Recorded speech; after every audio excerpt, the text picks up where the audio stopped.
Helldivers 2 got everyone talking about Starship Troopers again. And unfortunately for everyone, I really like talking about Starship Troopers. It deserves to be talked about. The game steals, or enthusiastically borrows, the premise and tone of the 1997 bug war epic directed by notorious Dutch weirdo Paul Verhoeven.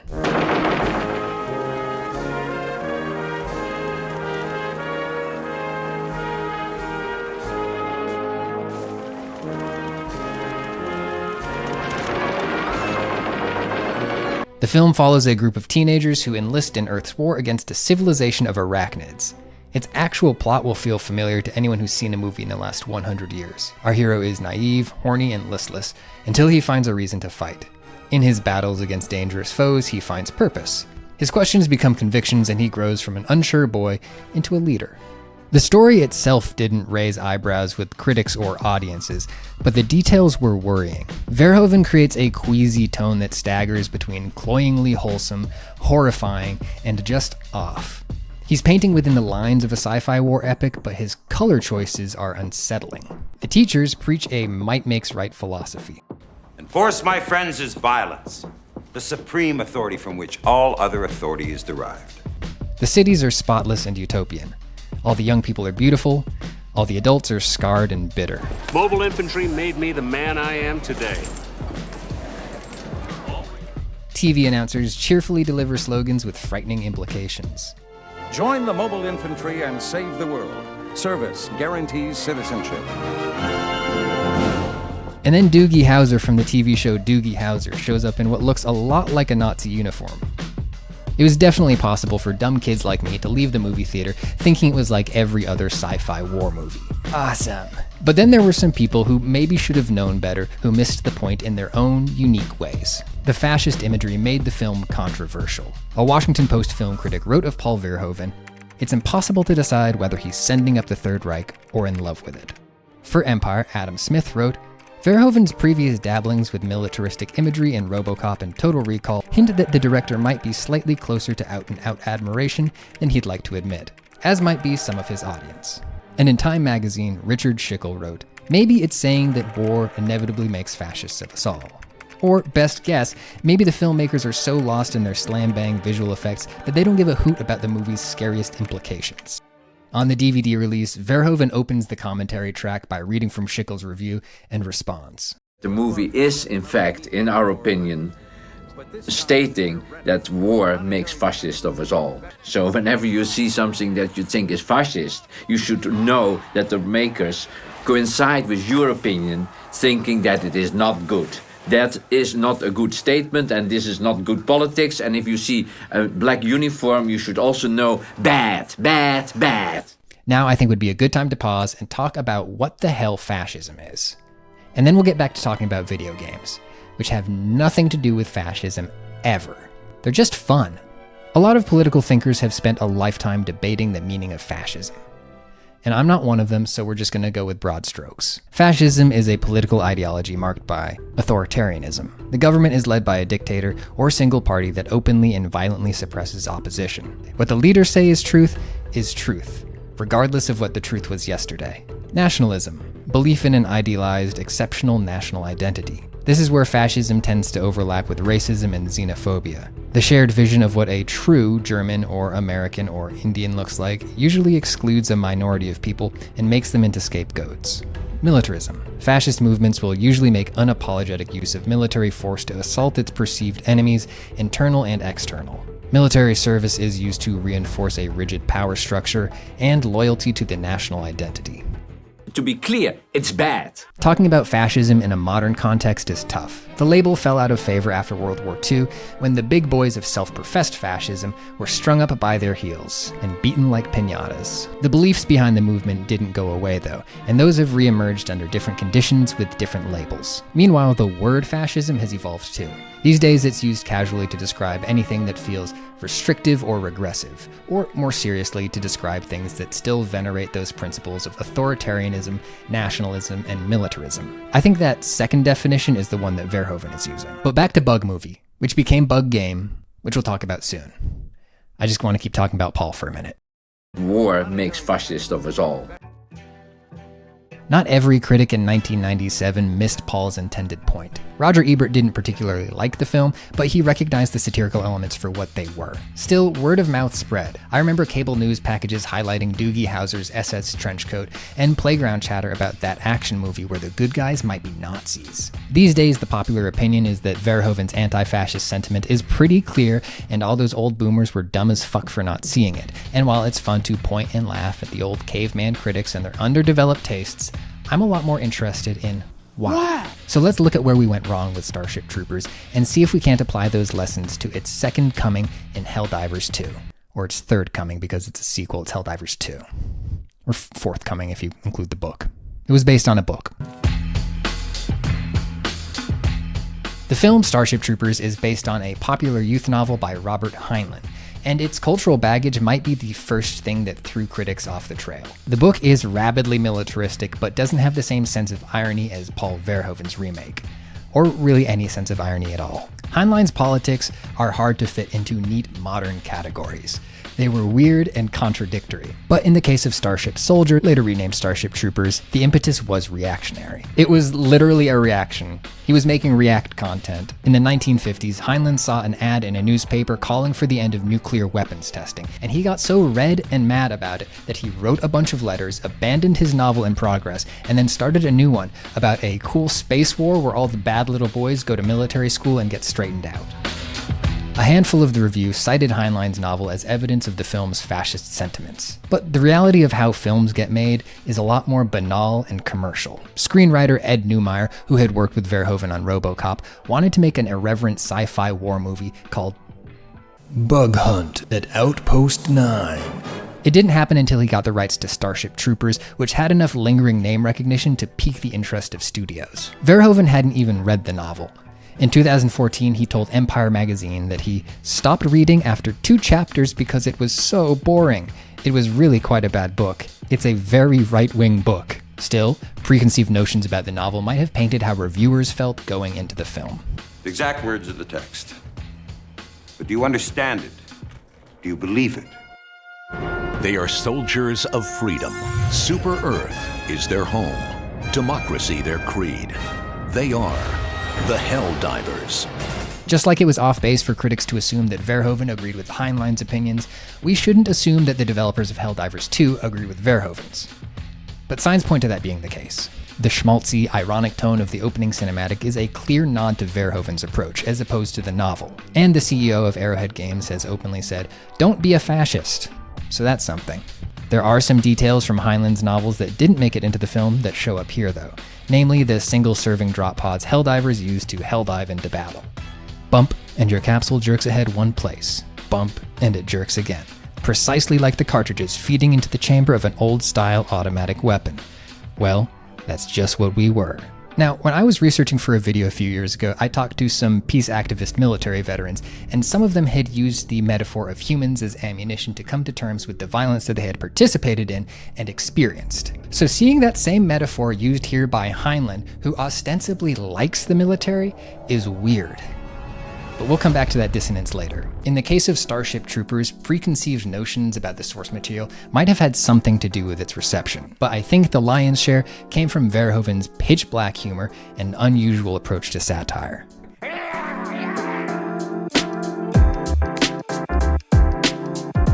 In Jonathan Swift's famous satirical pamphlet, A Modest Proposal, the narrator says some crazy shit, like, the best solution to poverty is eating babies. And here's how much it's gonna cost to raise the babies. Here are my favorite baby recipes. And then he does this thing that most classic satire does called paralipsis, where he goes, no, we definitely shouldn't raise taxes on the 1% and regulate landlords. We gotta eat babies. The thing that makes Verhoeven's satire challenging is that his moments of paralipsis are easy to miss, and maybe even intentionally diminished. In Starship Troopers, there are only a couple of scenes where characters make feeble attempts to stand up to their society's preference for violence. Early on, Diz uses a common phrase.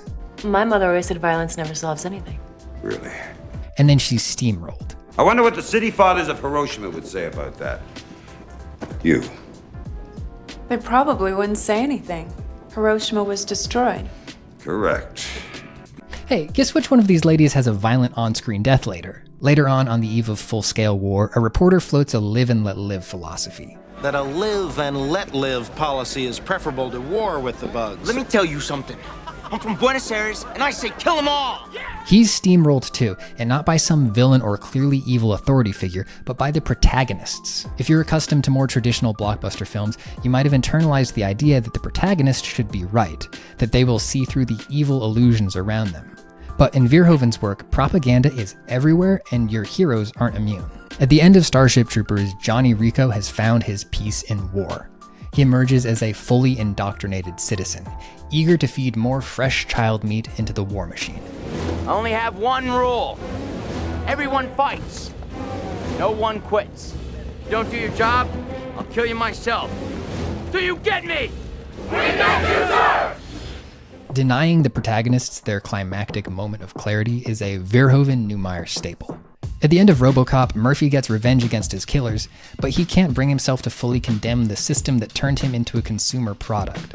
His partner is there, shot full of holes, and he reassures her with a sort of haunting confidence. Murphy, I'm a mess. They'll fix you. They fix everything. It runs counter to the way a lot of media functions, as a stage for morality plays, where heroes learn lessons and the bad guys get punished. If the heroes aren't up to that task, the universe itself might step in to provide the satisfaction the audience wants. I am invincible! In cautionary tales like Scarface or Goodfellas, the protagonist's cruelty and ambition lead them to an Icarian fall. Verhoeven's movies have a more detached style, without a morally authoritative protagonist or narrator. They create an even more tragic outcome, where the fucked up protagonist simply does not have the tools to understand how fucked up they are, and they go through the rest of their life with the blinders on. That is a dark, borderline nihilistic tone, and if you read the movie like you would any other summer blockbuster, it's pretty easy to miss the point. Back in Helldivers, Super-Earth is locked in a galaxy-spanning war with giant insects and evil robots. Typical blockbuster stuff. You play as an elite shock trooper in the crusade for freedom. Well, technically you play as a stream of disposable elite shock troopers. Your commanding officers shower you with constant reminders of how important and badass you are, but then they fire you at hostile planets like literal bullets, and when there's nothing left of you but a tumbling torso, they send in your replacement. Like Verhoeven's film, it doesn't give you a morally principled character willing to stand up to space fascism. In flavor text, there are references to how opposition is punished and suppressed. Helldivers is a bit sillier than Starship Troopers though, and in my opinion there are more obvious jokes. The mandatory tutorial also functions as a slapstick comedy skit, and the butt of the joke is an overzealous, well-funded, but not totally competent militarism. What a fine soldier, your brother at arms, a battle-forged bond that could never be replaced. Until now. If someone misses a joke because they misread your tone, you can sometimes fix that by simply saying, "It was a joke." But if they miss it because they don't have the context, that's harder to fix. That requires learning. No, I want to play Helldivers. In the 90s, a lot of the American critics recognized the fascist imagery, but didn't have the historical or political context to realize that Paul was making fun of us. Verhoeven draws parallels with vintage World War II movies, right down to a reenactment of D-Day landings at Normandy, but he seems more drawn to Nazi chic than Yankee gumption. The high-ranking officers, including Neil Patrick Harris of TV's Doogie Howser, are got up as stormtroopers. It's impossible to decide whether he's sending up the Third Reich or in love with it. There's this distinction here between Yankee gumption, American militarism, and the evil kind. The idea being that waging war is only bad when they do it. Verhoeven's own experiences with fascism and militarism gave him a more complex understanding.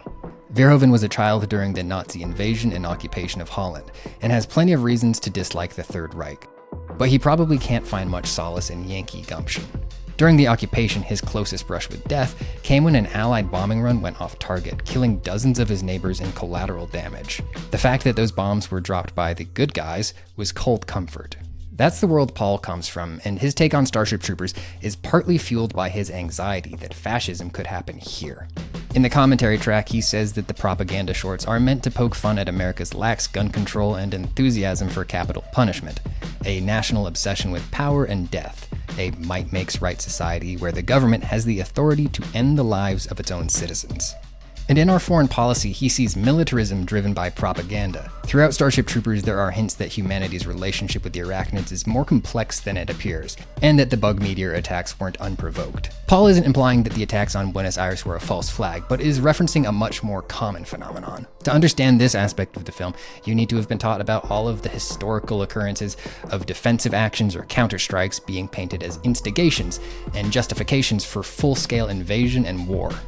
In politics in general, especially in American politics, there's a tendency, of course, to take a part of history but not acknowledge what happened before.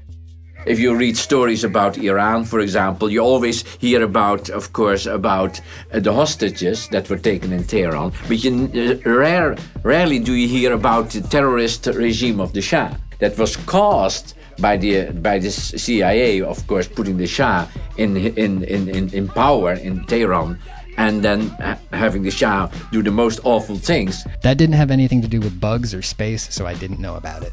Even after I understood that Starship Troopers was a satire, it still took curiosity and research for me to understand the nuances of exactly what was being satirized. And that involves reading think pieces and books and listening to commentary tracks and watching YouTube videos about movies that bombed a quarter century ago. And that is not how most people interact with media. If you're here, you're freaks. Helldivers 2 is a game that came out in 2023, so we don't have access to decades of articles and interviews and DVD commentaries to set the context for the developer's satire. The game definitely evokes the tone of Verhoeven's film, but the political commentary seems more influenced by America's wars that happened after the film. It regurgitates war on terror buzzwords in a context that highlights how vapid and silly it was. Enemies of freedom committed an act of war against our country, a world where freedom itself is under attack. They hate our freedoms. How'd you like the taste of freedom? The only way to defeat terrorism as a threat to our way of life is to stop it, eliminate it. These terrorists kill not merely to end lives, but to disrupt and end a way of life. You will never destroy our way of life. We will defend our freedom. We will bring freedom to others. We must give no less than the entirety of our being in service to freedom. Your quest is the proliferation of super democracy, but you spend most of your time scouting mineral deposits and defending oil refineries. Come to think of it, I haven't seen a single voting booth. So the context of Helldiver satire, as I read it, is a critique of American militarism bending towards fascism from an external perspective. The studio that made Helldivers is Swedish. Like a lot of other outside-looking-in satire of American culture, there is a simultaneous sense of deserved disgust, but also admiration for our particular brand of bullshit. The uniforms meant to depersonalize the troopers and intimidate their victims are pretty slick. The guns and hardware that facilitate the killing all look and sound really cool. And from a game feel perspective, they're tuned to be fun to use. Sure, sometimes they blow up in your face, but listen to this.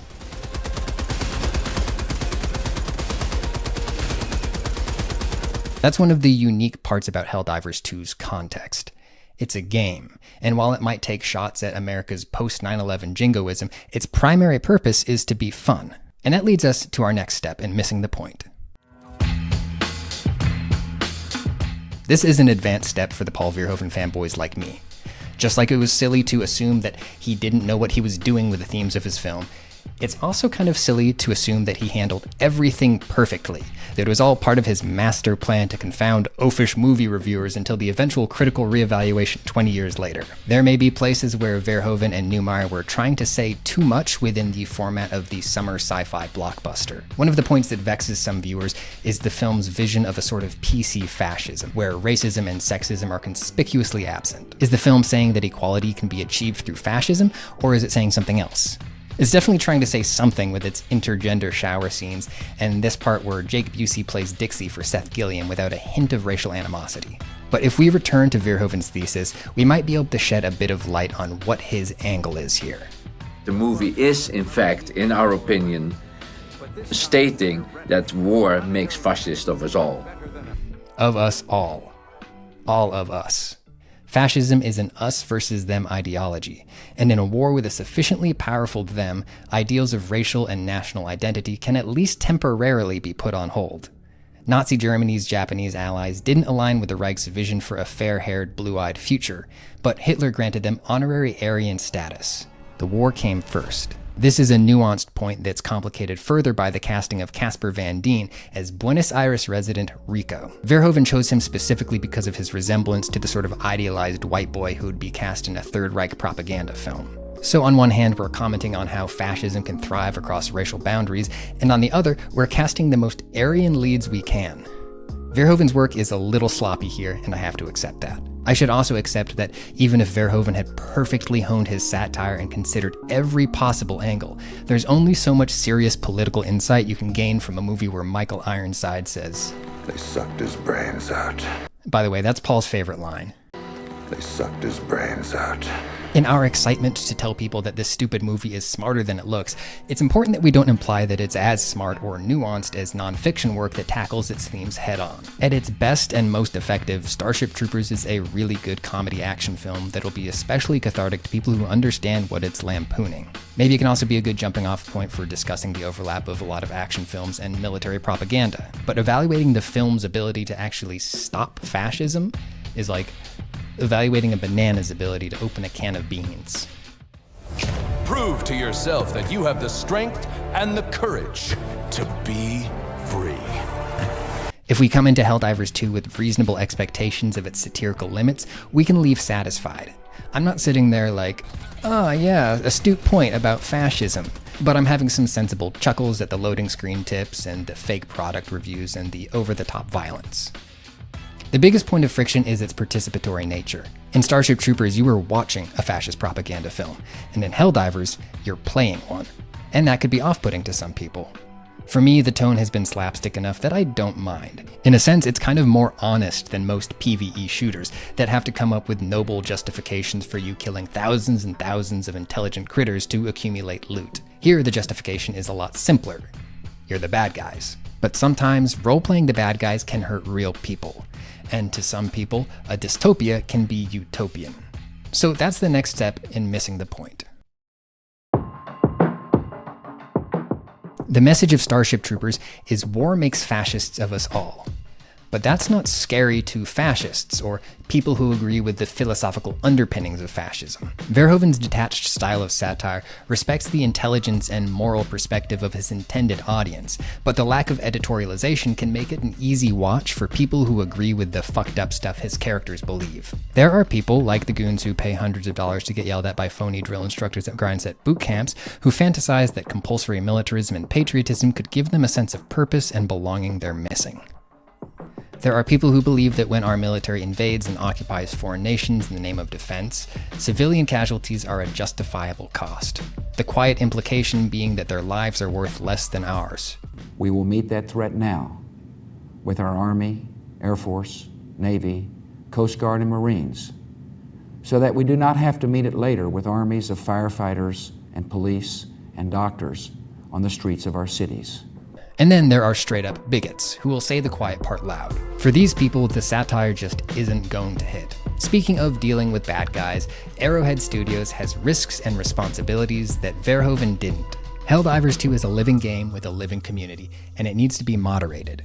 This is true for any online game, but it's especially true if your game looks like it might be catnip for reactionary types, who are more likely to target and bully other players from marginalized backgrounds, whether it's in-game chat or on other official channels. Arrowhead's CEO has openly acknowledged that the Helldivers are the baddies and encouraged players not to be fascist. But their dedication to enforcing that sentiment will be what makes the difference. And the unfortunate reality is that Arrowhead and its employees could face targeted harassment from a small but dedicated cadre of gamers who feel like attempts at inclusivity are a threat. You will never destroy our way of life!